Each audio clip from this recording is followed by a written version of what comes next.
Good morning once again, and welcome to this segment of our training today. This is Francis Nmeribe from the Nigerian Institute of Industrial Security.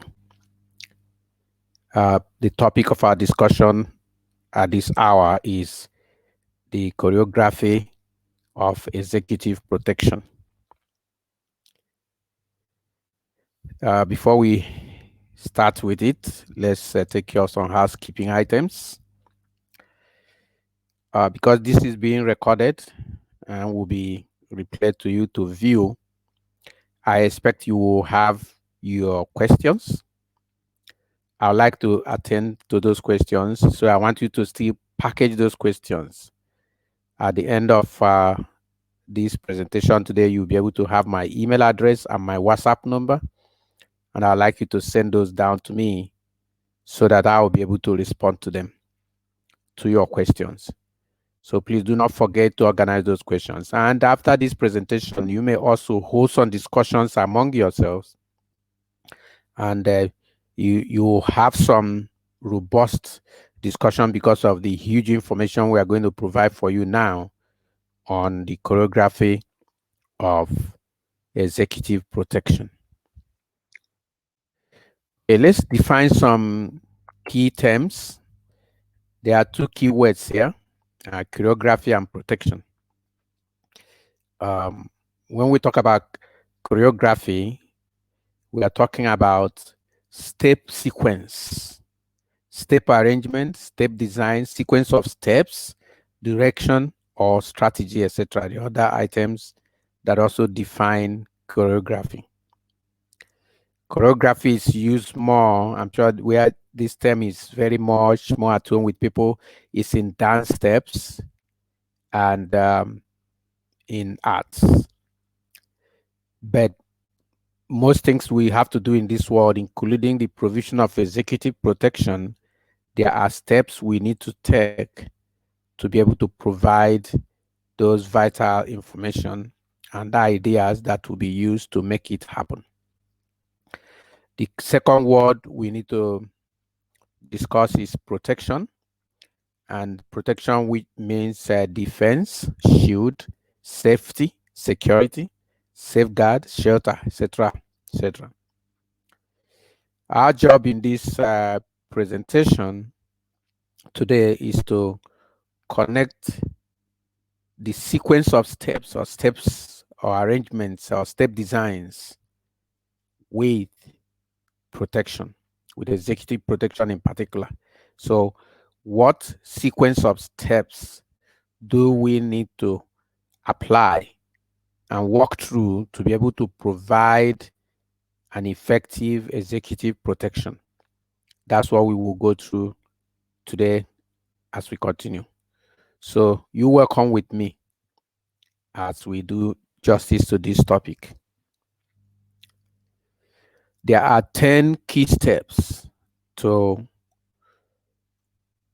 prepare an executive protection that will work. And we would go through all of the 10 steps in this presentation. The number one step is the introduction and executive summary.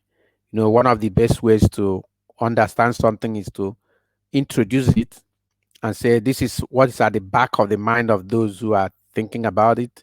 So the very first step is to introduce the executive protection you want to do, and then do an executive summary, which gives you the purpose, the background, the objectives, and who would do what in the project.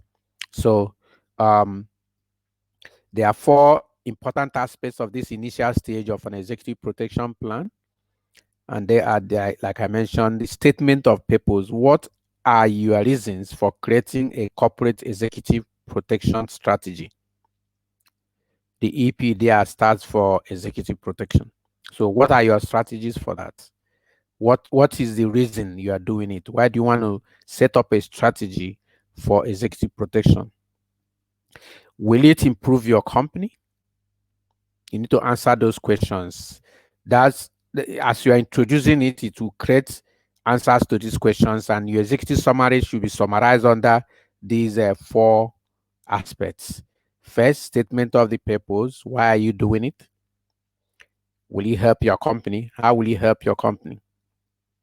For example, a security guard company or a security company, a company that provides commercial private security services, will benefit heavily if they can add executive protection in their number of services provided. So you now can explain that this is a service you want to add because it is a vital service and it will provide support to the public, to the people, to customers in being able to do their business. And then you now show how it can improve your company in additional profits and additional business opportunities. Now, you need to state the background, that is, how do corporate values, history, and business objectives relate to executive protection strategy? So, your own corporate values, the history, and the business objectives you have set up for your business, security business. How does it relate to executive protection strategy? Of course, every security company is in the business of protection. This executive protection is just a protection provided to principal officers of organizations and governments. So that is just the difference. And there's no doubt that the values of your company, the history of your company, the business objectives, which is to have more businesses and make more profit, relates very well to the provision of an added service in the title of executive protection. Please, while you are arranging the background, don't forget to consider potential risks, both business, personal risks, business risks, board mandates. What did your board say you should do? For example, if you are providing this idea to the board, but the board is vehemently opposed to it, you need to consider their mind and then find how you can now make them to buy into what you're providing. You remember the need for duty of care. If you have received a business from someone to provide them executive protection, then you have to raise the standards of your duty of care, and then corporate liability issues that can also come out from doing executive protection business. Of course, there's risk in every business that even living carries risk with it. So you will be able to analyze these liabilities that are likely to come up if you take on this angle of business. Then you need to state the objective. What are you trying to achieve by getting involved in executive protection? And if you can try to be specific and list the objectives in a measurable way as much as possible, that will help those who are not inside your head to understand and then be able to prepare to give their support. And the last element in the executive summary stroke introduction is governance. Governance here is who is in charge, who will make decisions about the corporate executive protection service that you want to provide. The person that will make the final decision, and some of the decisions need to be specified. And in this case, it can be the general manager in charge of operations.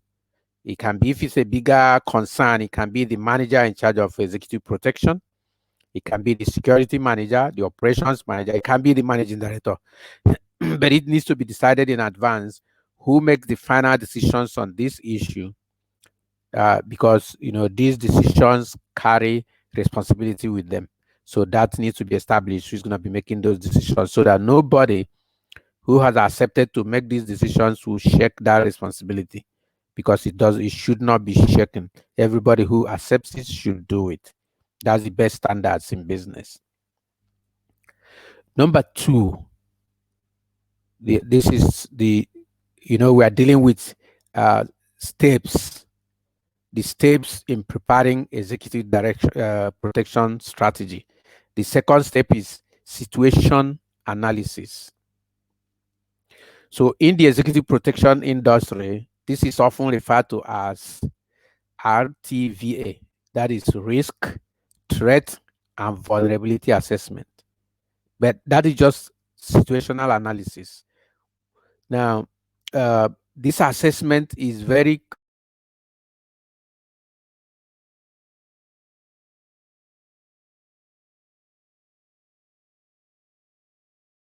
do this threat analysis or situation analysis, which will help you to know the risk you stand to face, the threats you might face, and how vulnerable your organization and the principle you are going to provide this protection for. How vulnerable are all of you?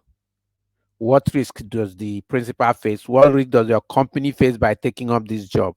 All of those need to be analyzed and put on the table for all those who will be part of the decision making to see, so that when they make the decision, they are conscious of what they are facing. And it's similar to a SWOT matrix, SWOT, which is your strength, weaknesses, opportunities, and threats.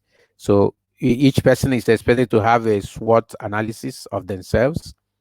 The same way, it's like a SWOT analysis for both the company providing executive protection and the likely principles involved in executive protection that you're providing. Okay. So in addition to taking these into consideration, findings from the past executive protection efforts, if you have not done it before, those who have done it, what happened? How did they get it well executed? How did they succeed? What challenges did they face? So in this RTVA, in this risk, threat, and vulnerability assessment, you need to check out what has happened in the past in executive protection efforts, either by your organization or by other organizations around you. And you use that information to now see how you can stand, what strengths you have that can carry you in that, what opportunities you have. This is like a business SWOT analysis. Okay, personal preferences from the principal and your unique corporate culture. Excuse me. So the person you are going to provide this executive protection for, what are his preferences? I have I was working with a certain man. This is an expatriate. I was a security manager for the organization that both of us were in, and he was a principal officer, and it was my place to help him understand the security of his area of responsibility and the kind of behaviors and things he would do to enable him stay safe. Well, I started my interaction with him. We walked and started going out together to see things, and then I started using every opportunity I see to introduce to him things he must do. And the man turned to me and said, "Francis, keep your counsel, keep your security counsel. As far as I'm concerned, nothing wonderful is happening in Nigeria." And I say, in this country where the security is broken down, the security agencies cannot respond to anything, and you can't be careless. You really need to be careful. He said, "No, I really don't need that." And I say, "Where are you coming from?" He said, "Well, maybe you should know, I lived in New York. Before I came here, I lived in New York. That's where my home is. And in New York, in USA, every day you will see people killed in front of you. Sometimes you shooting. And I say, okay. So the person you're protecting have their own needs, they have their own standards, they have preferences, they have their own thoughts. So in trying to package an executive protection material for him or her, you need to work all your information with them so that there will be an agreement between their own preferences, their own foibles, their own tendencies with what you are trying to provide. And then your organization's corporate culture should be considered. For example, if this business will cause you to break some of the corporate culture and rules of your organization, I don't even think it's wise to go on and take it. So these things are part of what you do in this step two, which is on situational analysis. Okay. Then you need to identify specific threats And as you identify them, you now check how you can deal with those threats. All the threats that need to be examined, you have to identify all of them and put them on the table and take a good look at them at this very stage. Because what they are going to protect the man from is from the threats that he faces, or that are in the system, that are in the society where he lives or the place he's going, or even the threats from enemies he has already made who might wish to follow him wherever he goes. If you remembered very well the first presentation on advanced procedures, you remember that we discussed on the need for intelligence. So you seek for information about possible threats that the principal faces. Part of the listing will include interviews with him, observing him, and so on. Include the threats he faces. And then at this stage of situation analysis, you examine those threats that the man faces and then look so that you can find countermeasures to those threats. So both direct and indirect threats must be identified. So threats that are there and obvious, that are there because the principal is this person, then that's a threat. Let's say a state governor, a senator, a president, a minister. All of these raise their own bar of challenges of different levels, which you must consider. So as you consider all of that, you now see where you can now put them. First, they need to be identified and then analyzed. And then it should also be determined how vulnerable the company or the principal is to these various threats. So whatever the threats are that you have identified, you need to be able to find out where your company and then the principal are vulnerable, because it is this knowing these vulnerabilities that will help you. When you assess these vulnerabilities very well, then you'll be able to plot countermeasures to those challenges that both you, your company, and the principal faces. The step 3 is executive protection program design. Okay, first you have done a summary of what needs to be done, what is going on, what is expected. Now, at this point, you now need to design the program. You've done all the challenges that the man faces, his vulnerabilities, his threats, the threats of your company for doing this business, and so on and so forth. You have all of them in hand. Then you now use that to design a program that will keep this man protected.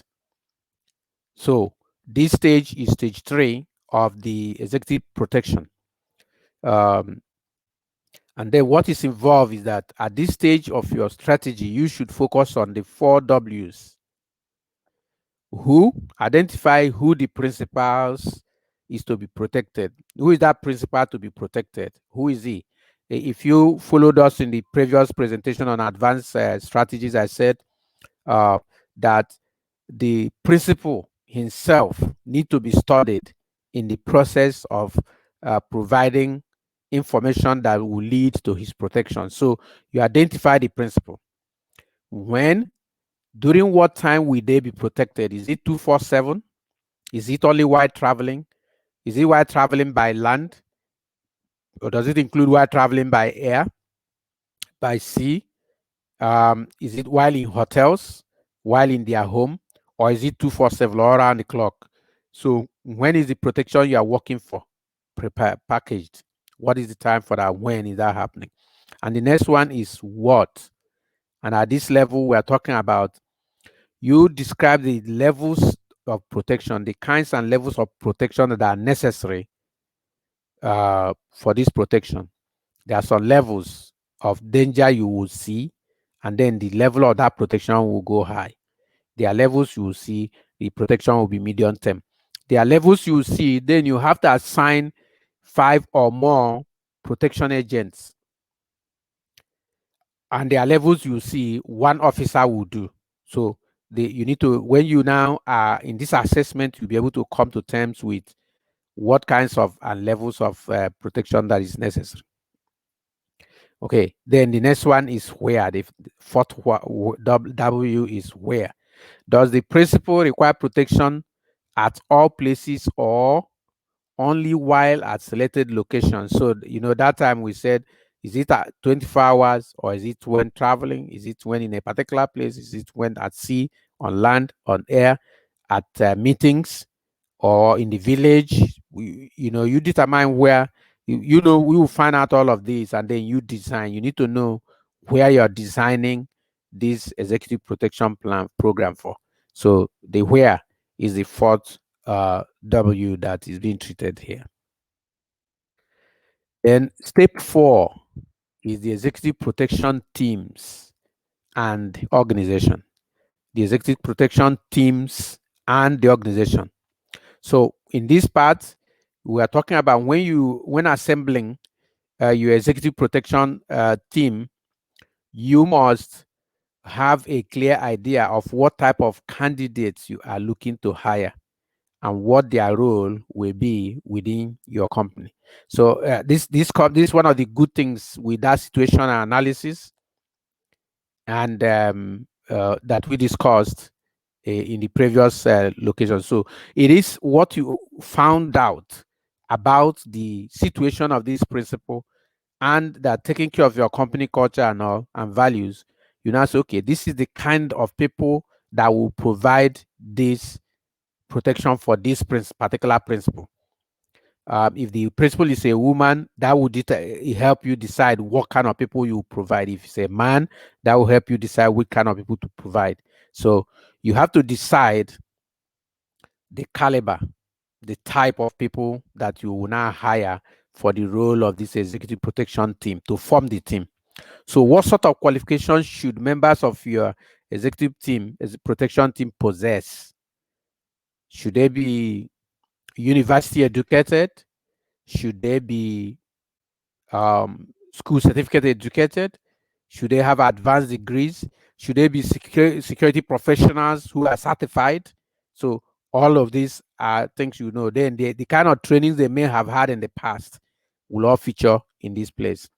Okay, how would they interact with other departments? You have to also establish how these people you are hiring or establishing as the executive protection team for this particular principle, how do they interact with the other departments of your organization, so that because they will need resources, they will need backup, and therefore, so this kind of this need to be established in the team. Let's say you set up a team of 5 for this particular person. They will need someone in the office with whom they can have direct and fast communication, someone with authority to approve resources and they approve the request they are making or disapprove it, depending. So you also need to establish that. And then and at this level, you can decide they are going to talk to a general manager, to an operations manager, or even to the managing director, as the case may be, depending on what you see. Okay. And the next question will be, how would the communications be between the executive protection team and the rest of the company be structured? Should they be working through HR, or should they go straight to the director of security, or the managing director of the company, or the director of operations or operations manager? So who do they go through when they have needs of liaison with the office, or support from the office, or materials, and so on and so forth?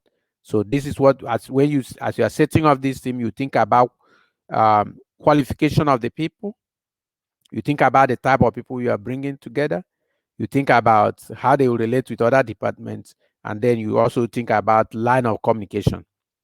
Some people, they will have thick line, dotted line communication to some people or departments, and then they will have direct report to certain people. So, but those need to be established as you are forming the team. Also, as part of the team, executive protection team organization, you need to decide which the training, who should be trained, certified for what, and to which level. What are your training program and procedures? So you need to establish these too. So those you've recruited, do they need additional training? Do they need certifications? And what level of training do they need to get into this thing? And then What are your own existing training programs and procedures? Then career planning. How do you help the executive protection agents and managers continue to develop their capabilities and career? So this was in the question of continuing education. And this is one thing that is lacking in many organizations. They just hire people and put them to work and never refer to them again. The truth is that, and you who are in this training today, you have to be grateful to your company, because your company is thinking very well in your career. They are thinking about how your career will be improved. That's why they are able to pay and provide this training that we are providing for you today. So you see how this works. So because they have a job that you have to do for them, they are helping you to provide the kind of training that you need. Training that will expose you, training that will keep you conscious and on top of your game. So because anything that had to do with security, those involved in it need to stay on top of their game. They have to stand on their toes, because a lot of crisis happens every now and then. And then the other one is, does this, whatever you are packaging, does it align with corporate HR strategies and procedures? And in this place, I remember an experience I had when I first took up a security management position with an organization. The HR manager, I don't know where she was coming from. I must confess. If she had a problem, I don't know about it. Whether that problem was with me, I had no idea. But the only thing I noticed was that every single proposal I brought to management council, she will oppose it. Even if it is approved and it is for her to implement, she will not implement it. I mean, I couldn't understand. The thing continued, and I kept wondering what was going on, until when I now heard stories that, hey, most of the things you want to do, you have recommended these people to be promoted to be, and then the HR is sitting on them because she doesn't like you. And I say, what the hell is that? Or what did I do? And even if I did anything, she should just confront me with what it is. But I can't remember doing anything. Anyway, when I had that, I had to meet the director that both of us report to and say, hey, yeah, if I'm going to do this security work here, I need to deal with my matters between the two of us. So when you are forming a team, remember to make sure that that team, you discuss the relationship they will have with the HR department, because sometimes the HR will be on their own totally, and some of them may not be doing that because they don't know what is good for the company. It could be in their own great good feeling to protect the company from excesses of some people and so on and so forth. So, but an executive protection team is like an egg, is a special operations team. So uh, you do not need to do anything extra for them outside what the other people in the organization are getting, but it needs to be clearly established what kind of relationships they need to have with HR, the corporate human resources, so that the human resources own strategies and procedures do not counter the strategies and procedures of the executive protection team, which is a sensitive team. Then the next one is program scoping. When forming this team, you have to clearly state, how do you scale up or scale down the needs? How do you scale up or down as needs change? Let's say as you begin the business, you discover that many things will change. Some of them may change so fast. So you need to decide in advance how you're going to respond to changes when they begin to happen. Because as soon as the operation starts, even merely from preparing and training and packaging them, you discover that new ideas, new things will keep popping up. So you need to decide in advance how fast you will join the need for change. Okay. And then which cost should be considered as fixed cost or variable. So all elements and aspects of security cost money. To be able to do the right thing, it costs money. So some of the costs are basic and just need to be considered as fixed costs. Others are variable, which means they will go up according to if the operations go up, and they will scale down if the operations are slow. So you determine all of these all in advance and consider them, and let everybody who is involved this time, the executive protection team themselves, the human resources, and the finance department, they need to know about these fixed costs and variable costs that come to play each time. Okay, step number 5 is the procurement strategy. Now, you can make or you can buy all the things you need for your executive protection team. Should you in-source, which is look for it yourself, or outsource, or ask people to come in-source? You use your own team, your own men, or you ask other people to do it. You get people to do on part-time or business basis, business to business basis, or you can recruit and put them in as part of your system. So the in all the positions in your executive protection team, like the leader can be outsourced, it can be an insider. The leader can be brought from outside but embedded in your own organization. I think one good example of this is in Nigeria.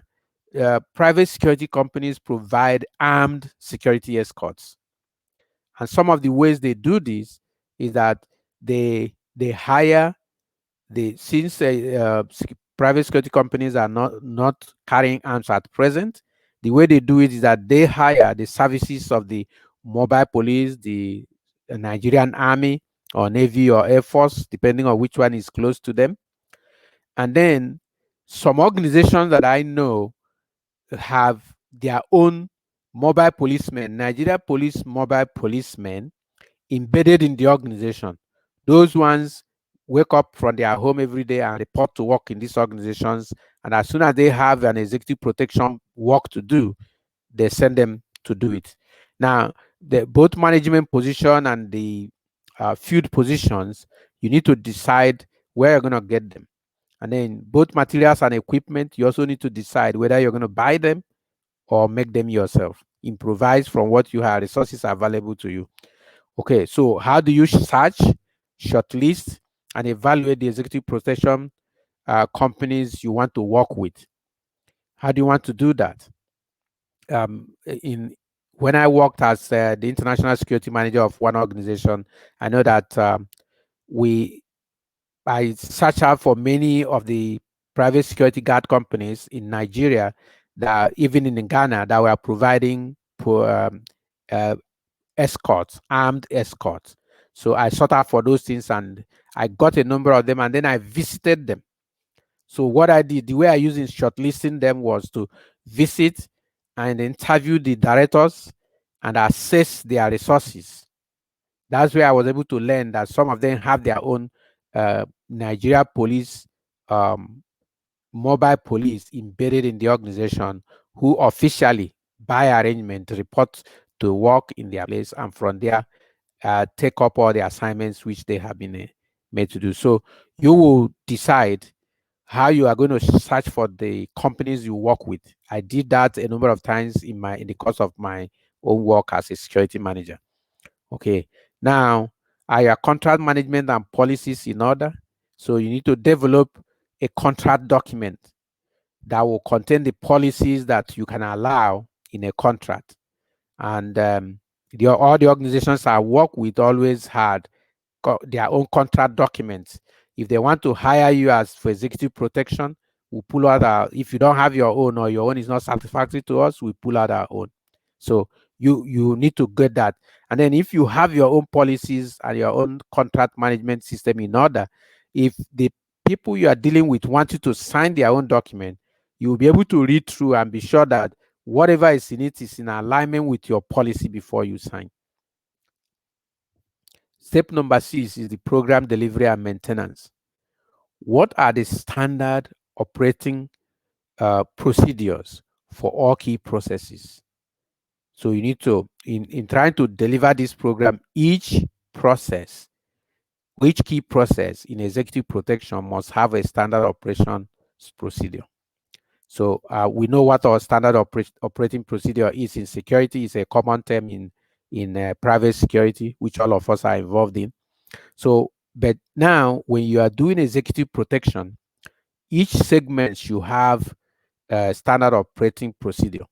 For example, a typical segment in executive protection is the intelligence unit, the advanced party, and the direct agents that stay with the principal.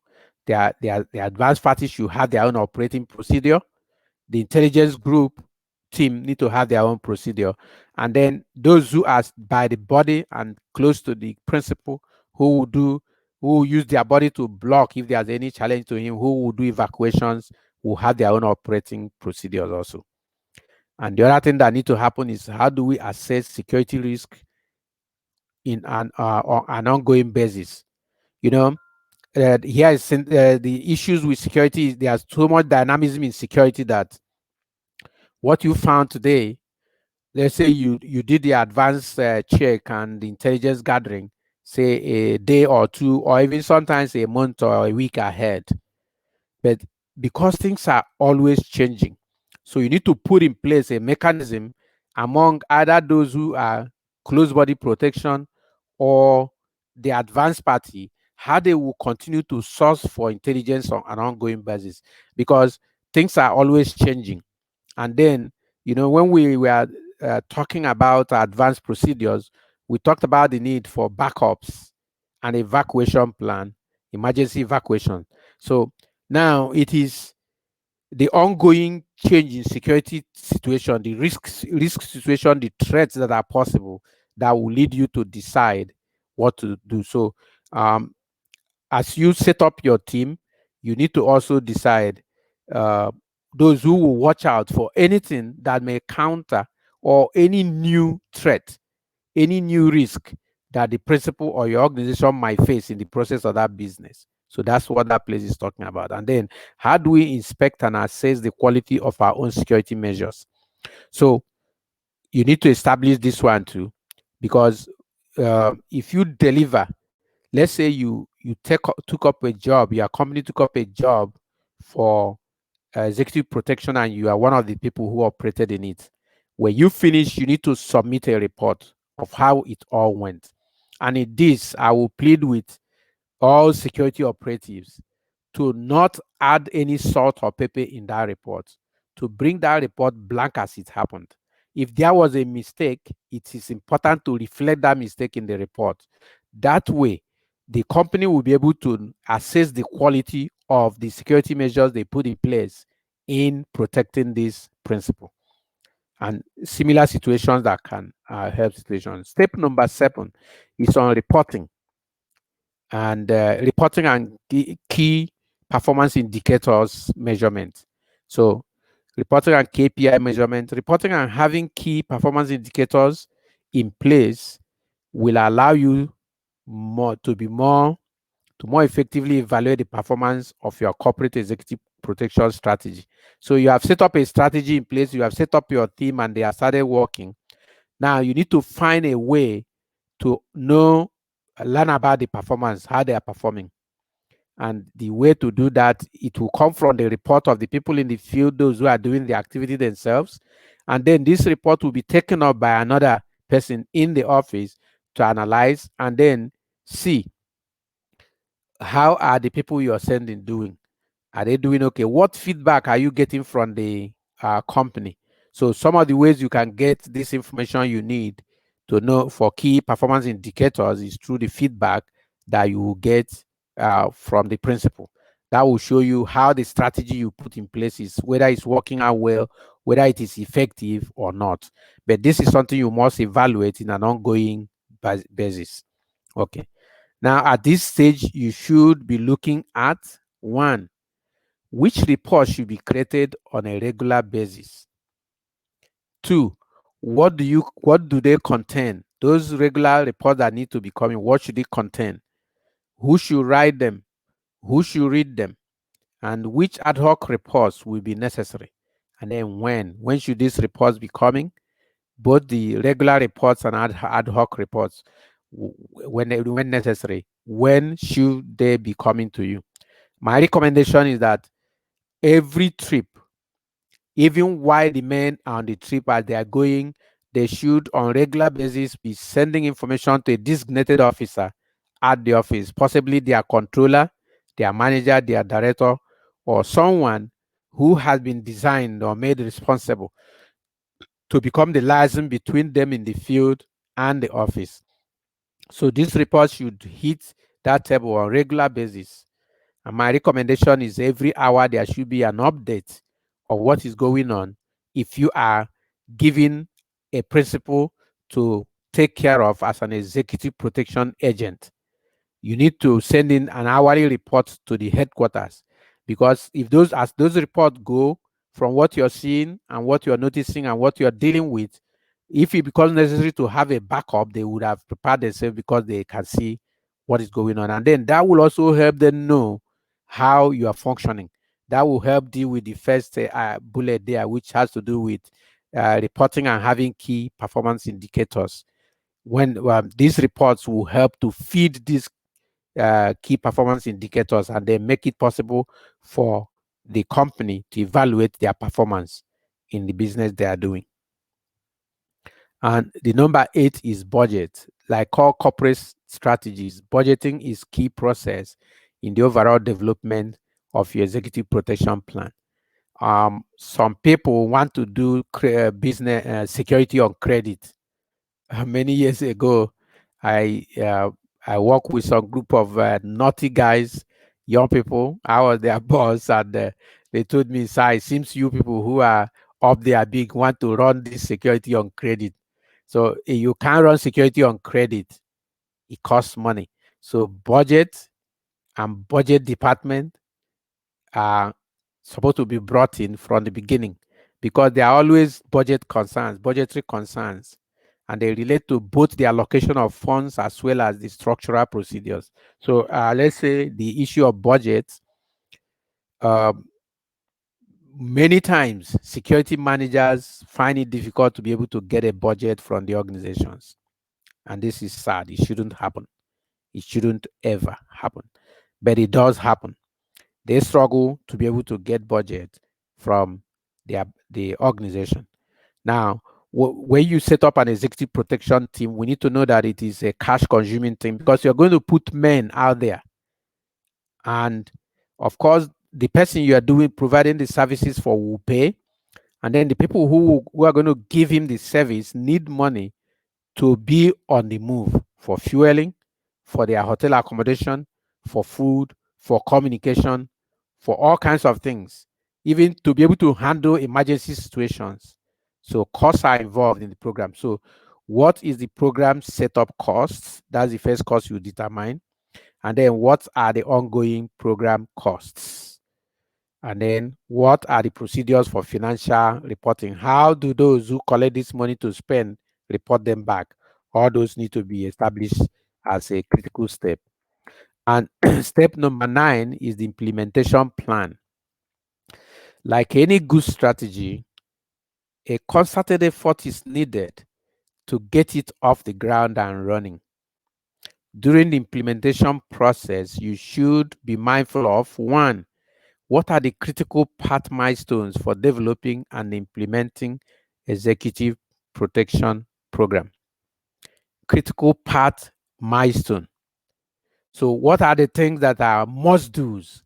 For example, I mentioned earlier that for you to do effective uh, executive protection, you need to master advanced procedures, which involves intelligence gathering. And you don't gather intelligence on credit or without money. These things cost money, and they cost time and they manpower. So um, part of the milestones for success here, critical path milestone for success in executive protection, in implementing them, is information, intelligence gathering, the advanced party. And there are other critical parts to the milestones, like what about the standards of operations of the officers in the field, their health, their mannerisms, and so on and so forth. So these all matter, because if you send out an agent there and he or she is not careful, they can bring negative feedback for the company. So manpower, budget, information, become, in my own mind, some critical path milestones in being able to develop and implement an executive protection program. Okay. Then who is responsible for moving the program forward? So, excuse me, at this point, there, as you plan, there must be, I mentioned it earlier, there must be someone designated who will be the final report of the field people. He or she might have someone else he or she responsibility. The person needs to have some responsibility in ensuring anyone that is put between the agents in the field and the office must be somebody who can approve actions, approve events, approve activities, and even approve funds so that um, they can keep the project running. So that is also important. Otherwise, the program will move forward. If you give somebody who must wait for someone else to decide, then that would be a long wait. And sometimes time is of essence in anything that had to do with security, and even so much so in executive protection. So whoever is responsible to hear from the field executive protection agents must be someone who has capacity, who has been given the capacity to act, capacity to approve, capacity to spend, so that the program can keep running. Okay. And then you need to also decide who approves what and when. That's what I'm saying. That person should have the capacity to approve some things. Maybe the person may not be allowed to approve certain budgets depending on the position of the person.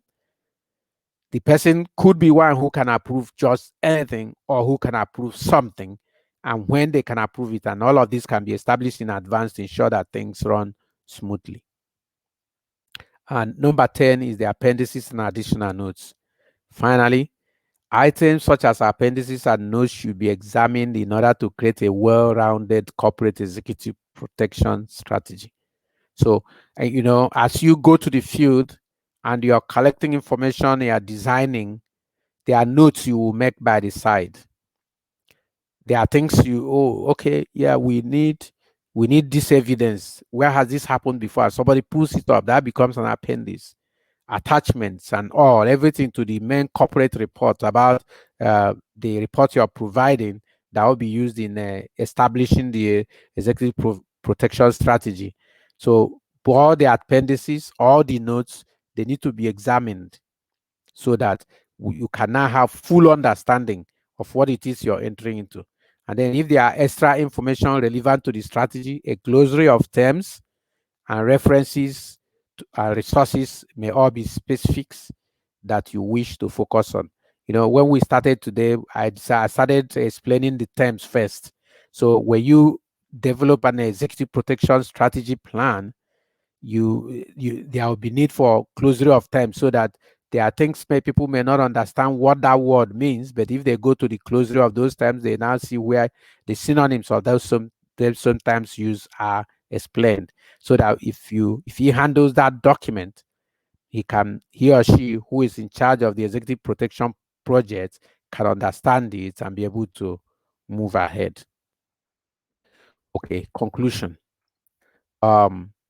After reviewing the 10 essential steps in creating a corporate executive protection strategy, and your company should be able then to determine, you and your company should be able to determine how you can strengthen this often overlooked sector.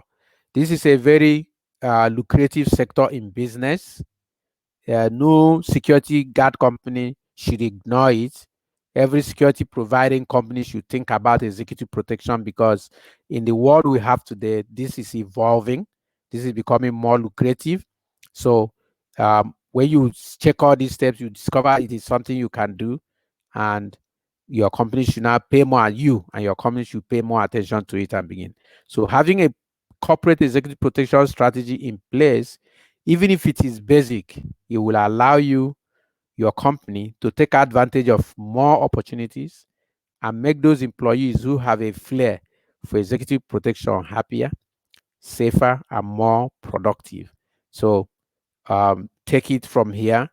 And then when you go back to your organizations, I want you to think about how you can bring this to your organization and make them begin to, if you have this department already, you use this information to increase this capacity, to enlarge it, to expand what you're doing. if you don't have it already, you use this to make a recommendation for your company to begin thinking in those terms. Okay, if you have questions, like I mentioned before, organize them. You will soon get my email address and WhatsApp number. I'd like to receive those questions there. I'll respond to them to you directly and provide you any other further information you might ask in this particular topic or any other topic that has to do with security. Thank you very much for being with me in this program. I appreciate every time of being with you here.